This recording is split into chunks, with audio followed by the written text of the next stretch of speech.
Use Gemini in Gmail. Go to your Gmail app, and currently officially we can't use Gemini in our Gmail, but we can use Gemini in Gmail just like this. Hey Google.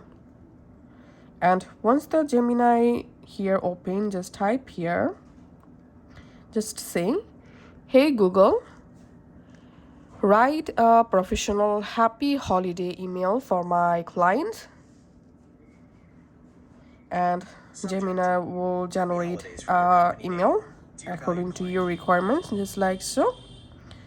And now just copy this email template and go to your Gmail. Let's compose a new mail and just paste these Gemini generated email template here, and you can just cut the subject from this message body. So cut it and paste it into this field section.